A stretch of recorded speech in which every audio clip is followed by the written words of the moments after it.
Everybody, I'm Ryan Damico, and I'm the founder and CEO of Crocodoc. We were actually acquired 3 months ago by Box, so I guess now I'm director of platform at Box, but I still kind of think of myself as both roles. I started Crocodoc a long time ago, about 8 years ago, out of my dorm room at MIT. We grew from 4 founders to only about 7 people over the lifetime of the company. And we pivoted a lot, just like any other startup in the space. But eventually we were able to bring the company to profitability and update our run rate all the way into the single-digit millions, which we're really proud of. So this is not going to be a talk on Sales 101. This is really my perspective on sales hacks and tips and tricks that we use when we are selling our products successfully. So this is a chart of revenue over the first 5 years of the company. There was none. And if you look at the last 2 years, we finally hit our stride and hit our ramp. So I'm going to talk a little bit about the things that we did to get from that first side of the chart to the other side of the chart. Oh yeah, that felt really good, by the way. It's really satisfying when you're slogging away from year and year and year after year, and then you finally kind of find your stride. So this is the feeling you're going for here.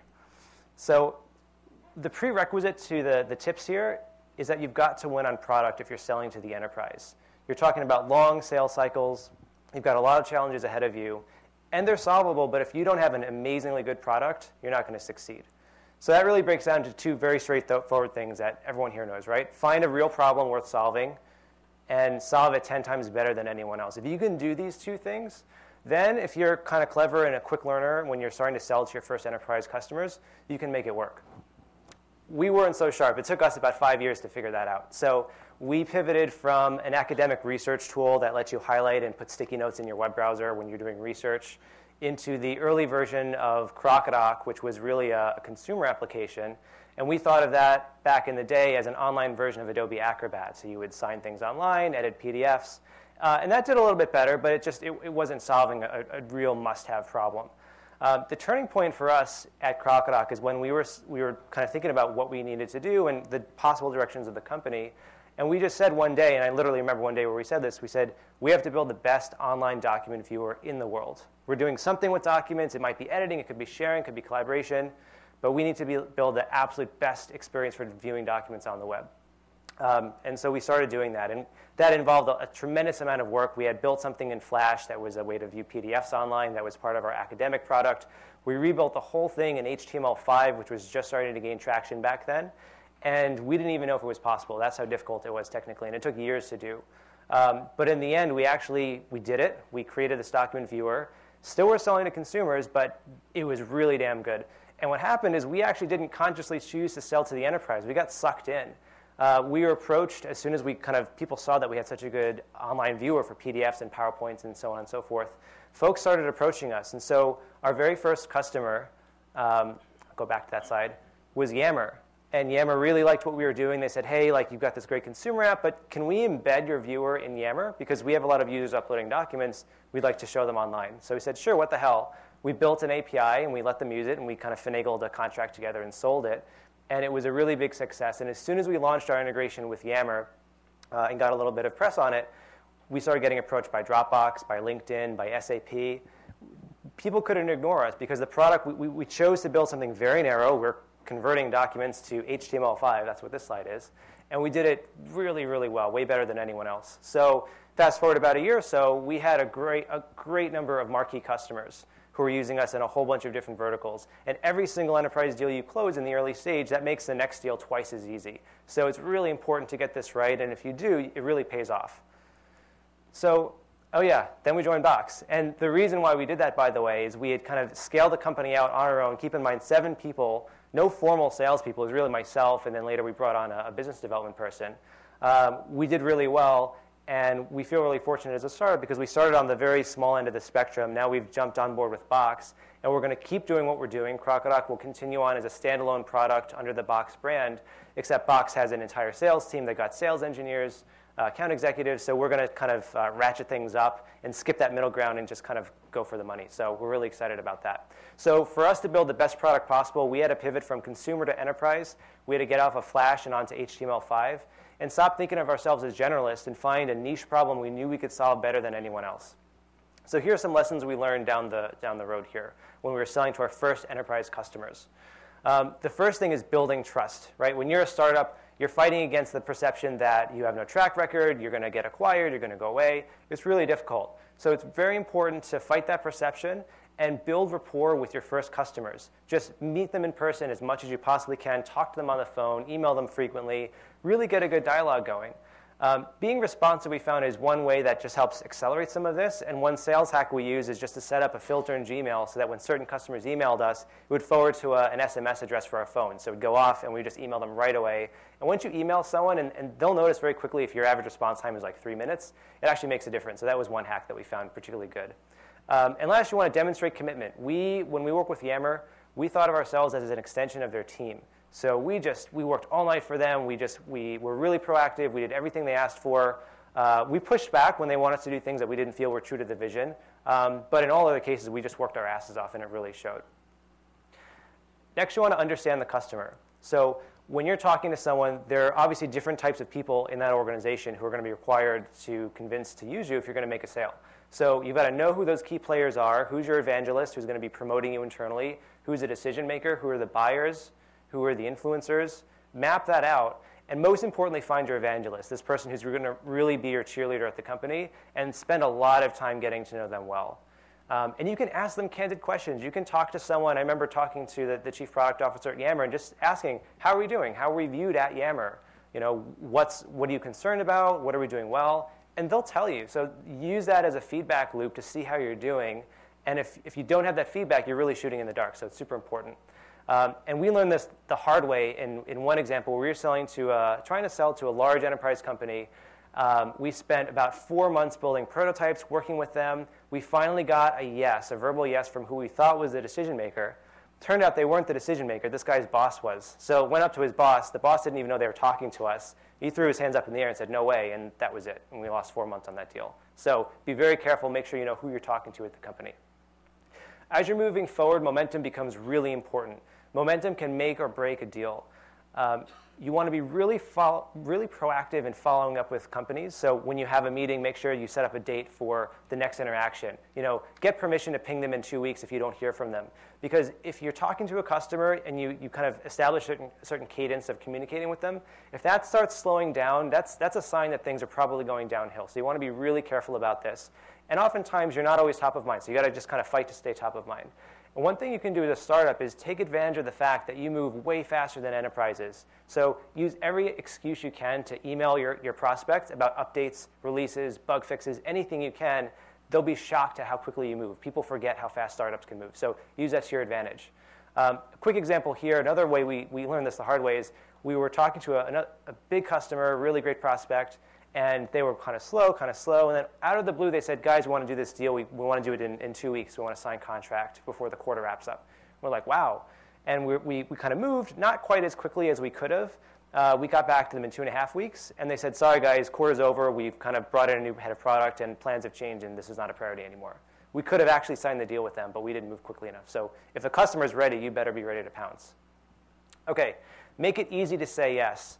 Someone's got to make the case for the customer to buy you or use you as a vendor. Make it easy for them to do this. So if they want to know, who your competitors are, and for us, for instance, they wanted to know how quickly can we convert a document, how large are the files that we generate, what kind of browsers do we support, do we work on mobile devices. Build a chart for them. Go into Photoshop, do a mock-up to show what we look like in the product. Do some benchmarking, answer questions, write a prototype, do anything you can to make it easy for the customer to say yes. One hack that was really useful for us, which might be different because we were really licensing out our core viewer, which would be embedded into another person's product. So we charge based on document views, really, not based on seats or users. But there were a couple companies we looked at. We saw their site. We said, man, it would be killer if Crocodoc was powering the site. So we actually wrote a bookmarklet or a browser extension, shipped it over to someone at the company, cold in one case, and they could click a button, and it would actually replace some of the functionality in their own site with Crocodocs in front of their eyes, and they didn't have to do anything to build a prototype. That got us a meeting with the CEO in 1 week. So really powerful hack if you can swing it. It takes a lot of work, but it can be worth it. The last thing is to build something really sexy, some kind of demo that folks can share at the company. So one of the best things we ever did is build a preview site at preview.crocodoc.com. It just was a gallery of various things you could build using our document viewer. And we have this really cool 3D demo, which would take a document and explode it out in 3 dimensions, show how we kind of understood different layers and typography and images and things like that in a document. A lot of eye candy. It was always received really well. And folks within a company we were going after could easily share this with each other. We had like a little 3D flipbook example. Companies wouldn't use us this way necessarily, but it was eye candy. It really demonstrated that we were, in fact, 10 times better than anything else in the market. And you want to drive that point home as quickly and as often as you can. So as you get even farther into the process, it's time to start establishing the business terms. So first thing to keep in mind is that don't go into legal terms before you go into the business terms. Business terms are things like price, length of term. There are a whole bunch of levers in a deal, and it's important that you understand what they are. They could be about logo usage rights, about PR, about co-marketing, joint press releases. Iron that out up front. If you go into the legal details first and the deal falls apart, you'll be spending money on your lawyer and kind of going prematurely into legal details that don't make sense. Pricing is really difficult, especially when you're starting off in the enterprise. All I can say here is you've got to start somewhere. Try to get as much feedback as you possibly can. You're going to have to iterate on this. Just make sure that over time, as you iterate on pricing, you're moving towards a model that's going to converge to standardized pricing, because especially out here, customers all talk to each other. There's no way you can have totally random pricing for different folks. So it's OK to take some time to figure this out. Just be prepared to grandfather customers in or adjust pricing proactively as you figure this out, and strive for a standard and consistent model. And then the last thing here is that when you start to go into negotiating the business terms and negotiating a deal, it's really difficult, and this is where investors and advisors can really help out. If someone's been here before, you can learn a lot from them. So I'd highly recommend engaging anyone you can to get advice the first time around here. OK, getting into negotiation. So things can start heating up a little bit here. We had a lot of interesting experiences, and these are a couple things that jumped out at us that were particularly effective. So first of all, there are a lot of books on negotiating, and they're really good. So I would recommend just do some reading, talk to some people, just get the lay of the land and see what the tips and tricks are. But you don't have to be a negotiating ninja to close a deal. You should just be aware of what's going on. So the first thing here that might not be that intuitive is you want to optimize for the relationship with the customer. If you negotiate a deal and you're just trying to get every penny out of the customer possible, you can probably do it, but you'll piss someone off a lot. And it's much more valuable in the long run to have a good relationship, especially with your first customers, because they're the ones who are going to be your references. You're going to want to upsell them later on, and they're going to have renewals that are going to come around as well. So you want a good deal, but it's much more important to make sure that you've got a good relationship at the end of this negotiating process. Next, you want to establish key principles. Do this early on. It could be as simple as so in our case, we would charge users by the number of documents we convert to HTML. The more documents they convert, the cheaper that price per document is. Right? Real simple. Lay those out ahead of time. There could be other things too. Like if you want a lower price, you can do that by lengthening the term of the deal or by prepaying. And if you lay those out early in the negotiating phase, when inevitably issues come up, you can always refer back to what you discussed before and make sure that you're consistent. Understand all the deal levers. Like I mentioned before, price is only one. And if you get caught up on one particular lever, you can often pivot around that and do other things. And always say yes, but with a caveat. This was one of the best pieces of advice we got from some of our advisors when we were negotiating. We've had folks come to us and say, guys, we want to use the product, we want to do a deal, but we're going to only be willing to pay you half as much as you're asking. Right? So instead of just arbitrarily saying, OK, sure, we'll just do that, which is going to undermine your credibility, look at these other levers and say, maybe you can get to the 50% discount by doing a 5-year term and prepaying the first 3 years. Right? There's usually some way, if you say yes to any one thing and then you specify the conditions under which you'll do that, it'll work. So that got us out of a lot of sticky situations and still allowed us to be consistent. Last of all, closing the deal. So deal is not a deal until the money's in the bank. And unfortunately, most deals don't go through. So don't put all your eggs in one basket. Try to build up a good pipeline with a lot of different options because a deal is difficult to close. But if you're flexible, especially in the final stages of the deal, and you don't get caught up in the little details, you make sure that, look, holistically, I might not get every term I want, but look, I'm going to close a deal. I'm going to have a good relationship with the customer. That is plenty to give you a solid customer, which will help make the next one even easier. Tone and momentum are big tells, especially in the end of a deal. So just make sure that if something feels off, you might think maybe this is a negotiating tactic if the customer is trying to be like short with you. Maybe it is, but maybe they're actually getting pissed off. We've seen that happen. So be really conscious of these things. And the last thing here is just be appreciative. Be positive, even if it's difficult negotiating, especially your first deals where you don't have that much experience. just tell people you appreciate what they're doing. Try to crack a joke if you can if things get pretty messy. You'll get through things, but just try to stay positive. I'll talk about SMB sales quickly, but we were a little unique at Crocodoc. So we started off by selling to the top of the market with folks like Dropbox and LinkedIn and SAP. We did that because we wanted to fail fast. We weren't sure if we were going to be successful. And when we were successful in that space, we were kind of like, wow, we don't know what to do with this. We should probably start selling to SMBs too. So a few things that we noted here, pitfalls to avoid. So first of all, if you're going to be selling to both enterprises and SMBs, each really needs their own dedicated person working on this. We tried to do enterprise and kind of squeeze some SMB in there. Forget it. Each one has its own challenges, and if you don't staff up accordingly and really budget time to do both of these things well, you're going to half-ass one or the other, and you don't want to do that. Next is obvious, but you really want to experiment with features and pricing. When we started off, our first SMB plan, and the cheapest SMB plan was $250 a month for Crocodoc, just because we didn't want to deal with anyone smaller than that because we didn't have the time. We ended up trying to lower that all the way down to $50 a month, so we lost a lot of revenue on that huge price cut, but we had so many more people sign up that the revenue actually skyrocketed from SMB. So make sure you're really playing around with pricing early and often. Self-service is hugely important. We thought of ourselves as doing a lot of direct sales and business development with these big enterprises, and we did invest in self-service for SMBs. Definitely invest in self-service. You want to automate that as much as possible. You want no-touch sales for the SMBs out there. Later on, you can sprinkle in some inside sales representatives and kind of engage in a more high-touch process if you've got really qualified leads coming in. But don't start with that. Just make it easy for someone to sign up and pay you online. And then last thing, also obvious but really important, promote your customers, pamper them, send them free swag. If they build a cool integration, talk about them on your blog, try to promote them wherever you can. We have a bunch of API libraries for developers to use. Half were written by customers that we didn't even ask to do this. So really just appreciate your customers, make them love you because they'll be really valuable down the road. And in our case, we had several SMB customers start off paying small amounts per month, and they skyrocketed after several rounds of funding to some of our largest enterprise customers. So you never know where your leads are going to come from. So just wrapping things up, you want to win on product. If there's one thing you remember, you've got to win on product in the enterprise space. That will give you a fighting chance at pulling off these things. Once you're at that point, there's some hacks you can use. So make sure you build trust, understand the customer, really pair up with that evangelist and get feedback to know how you're doing. Generate momentum and keep tabs on it. If you see momentum going down, that's a red flag. So be very attuned to this.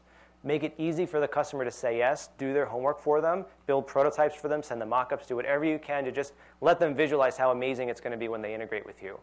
Negotiate the terms carefully. Optimize for the relationship. Close the deal. Be flexible. Just try to get your first few customers. You don't need to get everything right in every term you ask for. Just get them in place and make sure that they enjoy working with you.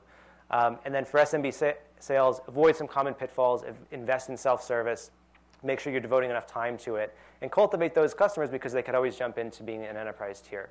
So no time for Q&A, but my email address is ryan@crocodoc.com. I'm more than happy to follow up with anybody at the happy hour or offline. So thanks very much.